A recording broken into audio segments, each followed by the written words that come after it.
আন্তর্জাতিক অপরাধ ট্রাইব্যুনালের মামলায় ভারতে পালিয়ে যাওয়া সাবেক প্রধানমন্ত্রী শেখ হাসিনা ও পলাতক আওয়ামী লীগ নেতাদের গ্রেপ্তারে ইন্টারপোলের রেড নোটিশ জারির বিষয়ে পদক্ষেপ নিতে পুলিশ মহাপরিদর্শককে চিঠি দিয়েছেন চিফ প্রসিকিউটর মোহাম্মদ তাজুল ইসলাম। মঙ্গলবার 12 নভেম্বর ট্রাইব্যুনালের প্রসিকিউশন সংস্থা থেকে এ তথ্য জানা গেছে।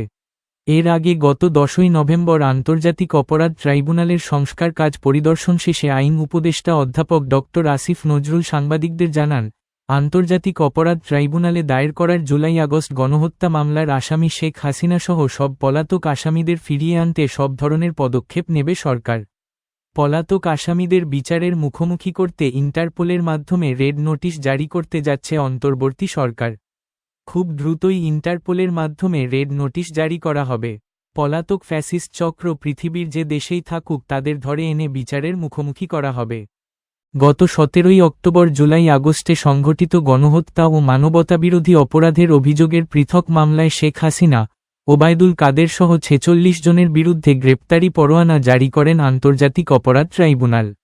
অন্য যাদের বিরুদ্ধে গ্রেপ্তারি পরোয়ানা জারি করা হয় তারা হলেন শেখ হাসিনা বোন শেখ রেহানা, শেখ হাসিনার মন্ত্রিপরিষদের সদস্য মোহাম্মদ আরাফাত, আসাদুজ্জামান খান কামাল, আনিসুল হক, দীপু মনি, আকম মোজাম্মেল হক, শেখ হাসিনার ছেলে সজীব ওয়াজেদ জয়, সাবেক মন্ত্রী জুনাইদ আহমেদ পলক, শেখ সেলিম, ব্যারিস্টার ফজলে নূর তাপস, শেখ ফজলে শামস পরশ, সাবেক আইজিপি আবদুল্লাহ আল মামুন, ডিবির সাবেক প্রধান হারুন অর রশিদ, পুলিশের সাবেক কর্মকর্তা বিপ্লব কুমার সরকার, প্রলয় কুমার জোয়ারদার, সাবেক ডিএমপি কমিশনার হাবিবুর রহমান, সাবেক র্যাব ডিজি হারুন অর রশিদ, সাবেক সেনা কর্মকর্তা জিয়াউল আহসান, শেখ হাসিনার সাবেক উপদেষ্টা তারিক আহমেদ সিদ্দিকী, বিচারপতি শামসুদ্দিন চৌধুরী মানিক, জাফর ইকবাল, সাবেক পুলিশ কর্মকর্তা মনিরুল ইসলাম সহ 46 জন।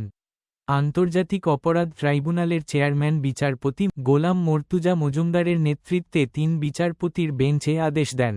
অপর 2 জন হলেন বিচারপতি শফিউল আলম মাহমুদ ও বিচারপতি মহিতুল হক এনাম চৌধুরী। এর আগে পৃথক মামলায় 46 জনের বিরুদ্ধে গ্রেপ্তারি পরোয়ানা জারির আবেদন জানান চিফ প্রসিকিউটর তাজুল ইসলাম।